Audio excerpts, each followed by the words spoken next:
Francisco de Murcia.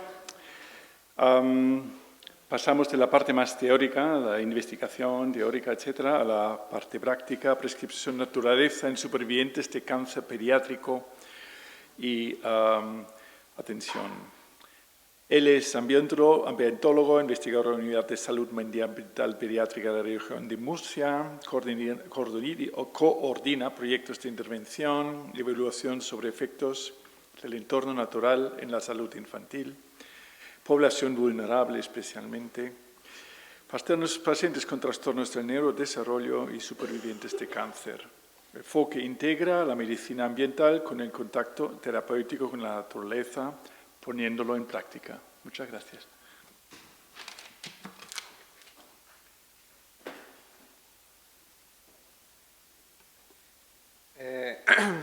Buen día a tothom. En primer lugar, muchas gracias al hospital por permitirme estar aquí, en particular a Ferran. Bueno, para dar un poco de contexto antes de empezar, como ha comentado Stefan, yo soy ambientólogo, trabajo como técnico de investigación desde 2019 en la Unidad de Salud Medioambiental Pediátrica de la región de Murcia, que es un poco la pionera, donde se formó, donde está el papá un poco de toda la salud medioambiental también, que es el doctor Ortega, en el que todos hemos pasado por ahí.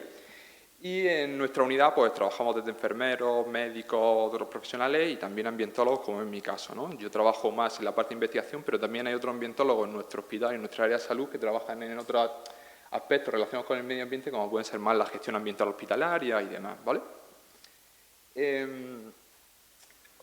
Respecto a los beneficios del contacto con la naturaleza en la salud infantil, empezamos a trabajarlo también, la unidad empezó a trabajarlo con proyectos como Bosques para la Salud y demás, que seguro que a todos los profesionales sanitarios de aquí os sonará.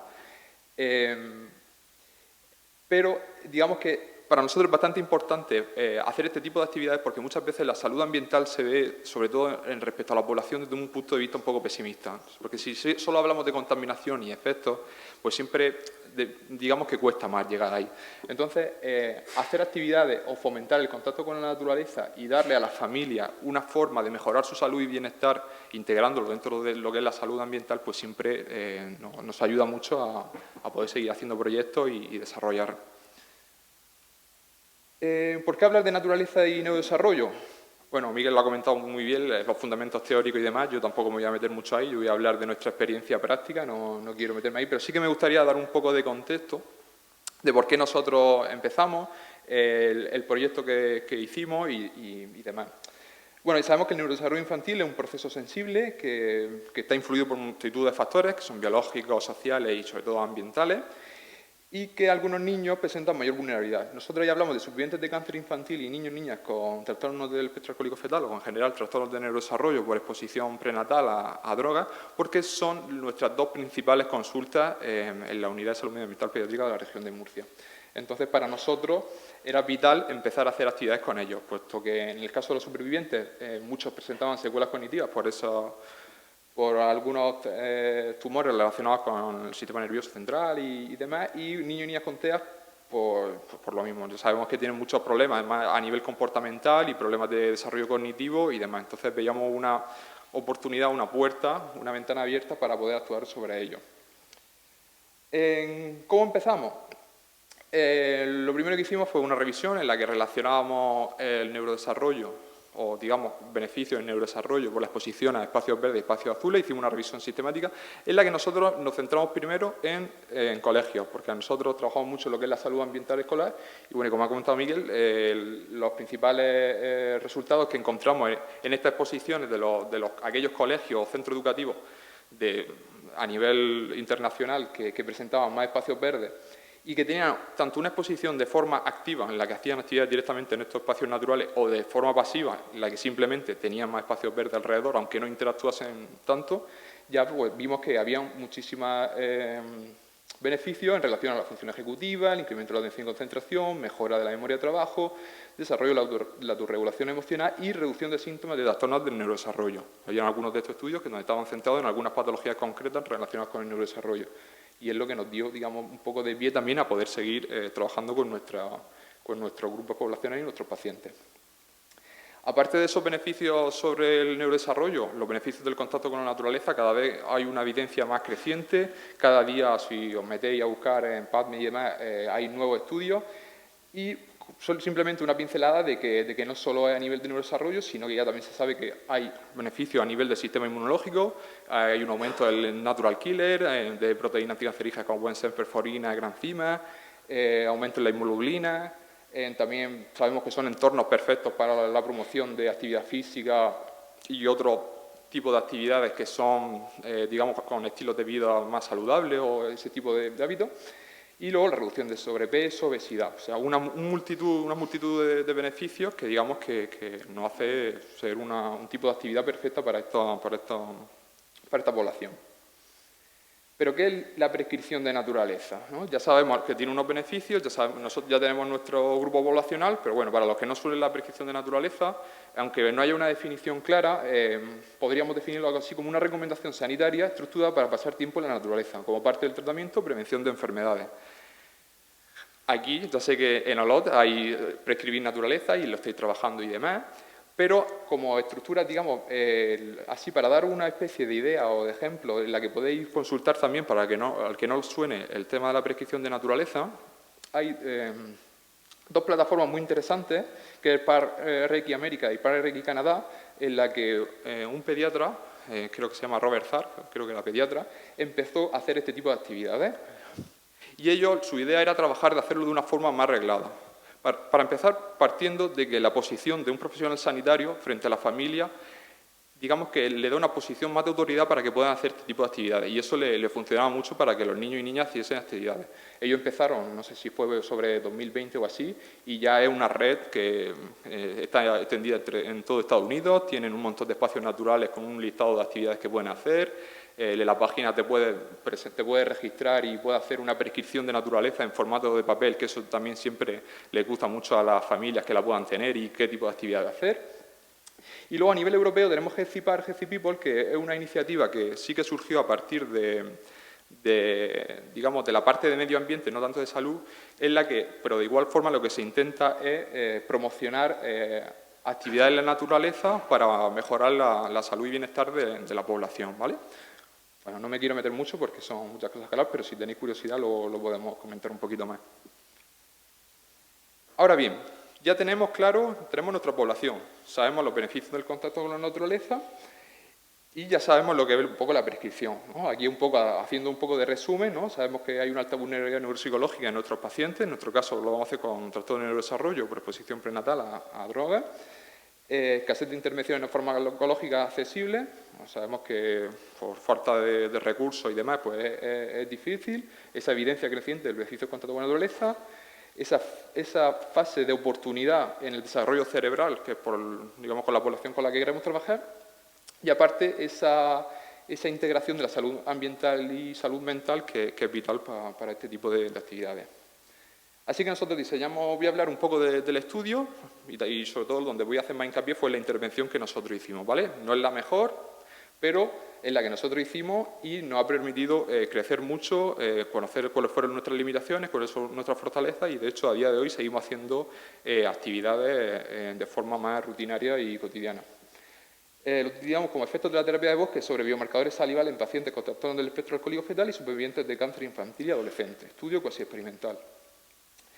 Bueno, el tipo de estudio, ya comento, un estudio cuasi experimental, porque fueron pacientes de nuestras consultas, sin grupo control externo, pero sí utilizamos una especie de grupo control que fueron hermanos de los pacientes que venían a hacer estas actividades, ¿vale?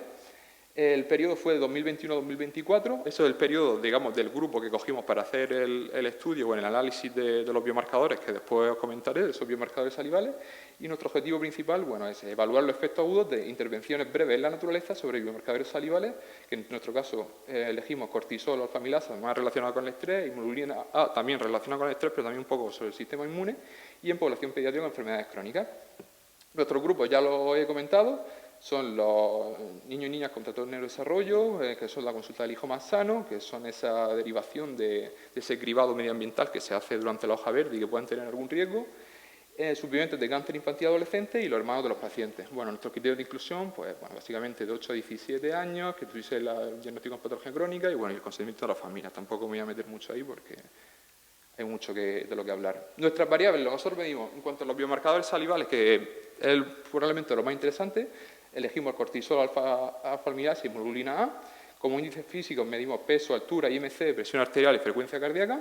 Y como cuestionario utilizamos el PESQL de calidad de vida relacionada con la salud, el SDQ de fortaleza y dificultades en la infancia, un índice de conexión y experiencia de la naturaleza que nosotros creamos como una encuesta online en la que ellos iban realizando una serie de preguntas en la que hablaban sobre frecuencia de actividad en la naturaleza y una especie de sentimiento, digamos, subjetivo hacia la naturaleza, de afección y demás. Luego, actividad física y un cuestionario autorreportado para los padres en la que preguntaba un poco la satisfacción en lo que ellos, más a nivel subjetivo, veían en sus hijos e hijas. La intervención la realizamos en el Parque Regional del Valle y Carrascoy. En la región de Murcia tenemos 7 parques regionales. En el hospital del que yo vengo, el Hospital Clínico Universitario Virgen de la Risaca, tenemos la suerte, no tanta suerte como aquí en Alot, pero sí tenemos la suerte de que tenemos un parque regional muy cerquita.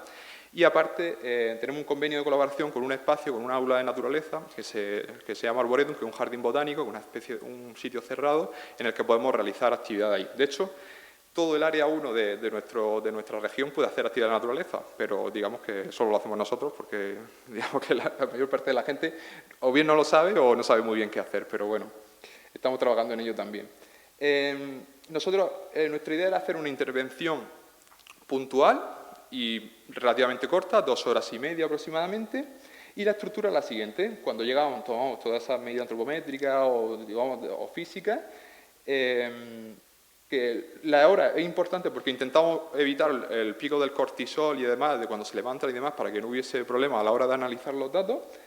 Y lo que era la actividad guiada sería, en primer lugar, hacíamos una caminata por un espacio que nosotros, digamos, y junto con los técnicos medioambientales del espacio nos dijeron que podíamos hacer, que era intentamos buscar, digamos, los espacios donde la naturaleza estuviera más integrada, alejarnos de la mayoría de vías, de zonas en las que, digamos, pudiesen ser más impacto antrópico y demás.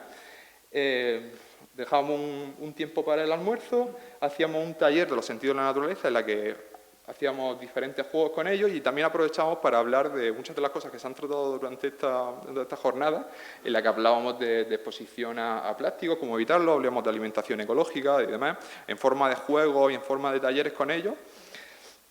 Y luego hacíamos un taller de lectura sobre algún cuento relacionado con alguna de las patologías o sobre algunos de los problemas emocionales que podían tener, que también era interesante.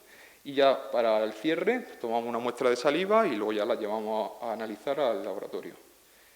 Esto también es interesante porque el equipo de trabajo éramos nosotros en la PESU, pero también siempre que hacemos actividades intentamos que haya colaboración de muchas entidades. En nuestro caso, nuestros monitores, aparte de nosotros mismos, nosotros hicimos una formación previa a usuarios de una asociación que se llama Fundao, que padecen síndrome de Down, y les dimos como una especie de formación para que ellos fueran nuestros monitores. Ellos eran los que nos ayudaban a realizar estas actividades, a controlar por dónde iban las caminatas, nos ayudaban a hacer esos talleres de los sentidos de la naturaleza y demás, y son los que nos han ayudado a hacerle estas actividades. Entonces me parecía interesante que estuviesen aquí.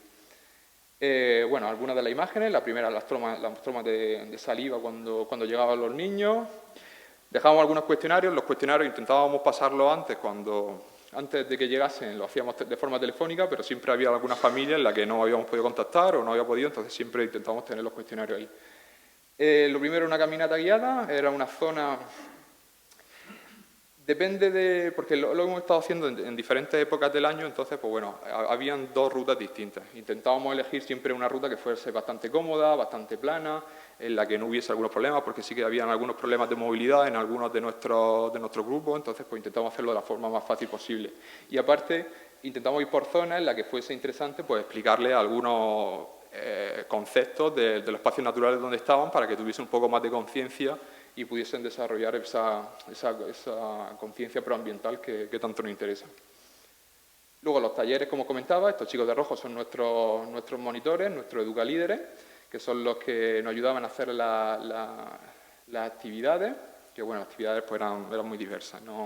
Tampoco me quiero meter mucho ahí, pero Ya os digo, hacíamos un montón de actividades relacionadas con la alimentación ecológica, teníamos analizadores que les enseñábamos lo que eran los nitratos, lo que no eran, cuando hacíamos de plástico.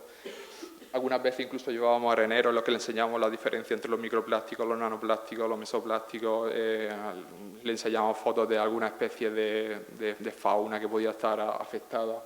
Bueno, intentamos, ya que estaban aquí y que estaban tan concienciados, porque la mayoría les encantaba, pues intentábamos meterle todo lo que podíamos y le hacíamos ahí una buena formación en salud medioambiental. Más fotos de las actividades. Hemos hecho en torno, para este estudio yo creo que hemos hecho como, no sé si son 20 o 25 intervenciones en las que en cada una de las actividades venían de 10 a 15 niños. No todos han participado en el estudio de los biomarcadores, bueno, problemas que hemos tenido, algunas muestras se han perdido y demás, pero bueno. Y aparte estas actividades se siguen haciendo. No seguimos tomando muestras de saliva, pero sí que nos interesa que esos niños vengan y que sigan haciendo estas actividades. Y como comentaré más tarde, aparte de que sean intervenciones puntuales, a nosotros lo que nos interesa es que ellos tengan una cronicidad, ellos puedan seguir haciendo actividades. Entonces nosotros les damos una serie de recursos con una serie de actividades en los que ellos pueden hacer en espacios naturales cercanos a sus casas e intentamos tener un seguimiento de esa actividad. Y luego los talleres de lectura, que eran normalmente con los que acabábamos las actividades. Luego las muestras se analizaban en el laboratorio de proteómica del Instituto Bioseñador Murciano de la región de Murcia. Y bueno, así sin meterme tampoco mucho en los resultados del estudio, así un poco por encima, al final participaron 52 niños, en las que la mayoría eran del trastorno del neurodesarrollo, la mayoría eran TEA, una muestra de 29, supervivientes de cáncer infantil fueron 14, en aquellos tipos de cáncer más comunes fueron leucemias, tumores cerebrales y sólidos, y bueno, y luego los hermanos sanos, que fueron 9. En cuanto a los parámetros físicos y demás, la edad era muy similar, en torno a 10 años, el IMC de tensión, frecuencia cardíaca y demás se encontraban en rangos totalmente normales. Y luego en cuanto a los cuestionarios, sí que vimos bastantes diferencias, sobre todo en el SDQ, en el de fortaleza y dificultad durante la infancia y demás, sobre todo los niños con TEA, que eran los que tenían muchos más problemas a nivel académico, a nivel comportamental y demás. Y luego, en cuanto a los controles y los supervivientes de cáncer, eran bastante similares. Sí que es verdad que los supervivientes de cáncer están dentro de un programa de largo seguimiento, durante ellos ya han acabado tratamiento, pero sí que cada año siguen yendo a la consulta donde se le van haciendo digamos, esas revisiones y evaluando sus estilos de vida y factores medioambientales que puedan influir en probable recibida o demás. En cuanto al análisis de los biomarcadores, que quizás es una de las cosas más interesantes, analizados también a nivel del grupo completo, esos 52, en los que había un descenso significativo tanto del cortisol como del alfa-amilasa, y en la hemoglobina no vimos cambios significativos, y haciendo ya un poco más de estudio y digamos un poco reflexionando sobre este biomarcador, quizás no un biomarcador muy adecuado para intervenciones breves. Hemos estado viendo que algunos estudios donde han utilizado la hemoglobina sí que se ven cambios, pero más a largo plazo o con actividades que digamos que son incluso de 4, 5, 6 horas. Entonces, bueno, ahí para nosotros era interesante incluirlo de primeras, pero estamos viendo a ver si es interesante o no. Y luego, a nivel de subgrupos, en el TEA vimos que había un descenso significativo en el cortisol y en la hemoglobina, pero bueno, en la hemoglobina, como os comentaba, todavía estamos estudiándolo a ver qué puede haber ahí. Y en las amilasas también hubo un descenso, aunque no fue significativo. Y en el caso de los supervivientes de cáncer infantil adolescente fue al revés. Fue un descenso significativamente estadístico en la alfa-amilasa, y en el cortisol también hubo un descenso, pero no fue significativo. Bueno, y en los controles, pues, similar a los supervivientes de cáncer infantil y adolescente. Luego, este cuestionario que os comentaba al principio, que le preguntábamos a los padres un poco más de forma subjetiva cómo ellos veían la actividad y demás, bueno, pues así algunos resultados, pues casi el 90% de los padres nos indicaron que sus hijos se sentían bastante más felices, mucho más felices que en su día, digamos, que en su normalidad del día a día. El 70% de los padres nos indicaron que se encontraban bastante más relajados o mucho más relajados, el feliz es una errata. El 66,6% de los padres nos indicaron que se habían sentido bastante, mucho más integrados. Para nosotros era muy importante que estos grupos fueran bastante homogéneos y en los que nadie se sintiera desplazado y que todos participaran en las actividades, porque muchos de estos niños tienen en diversos problemas de integración a nivel escolar y demás, y para nosotros nuestra idea era ofrecer un entorno seguro en el que pudieran hacer la actividad y se sintieran a gusto con ella. De hecho, el 93% de los padres y de los niños, que era interesante porque preguntamos a los dos, nos indicaron que les gustaría volver a participar en esta educaventura.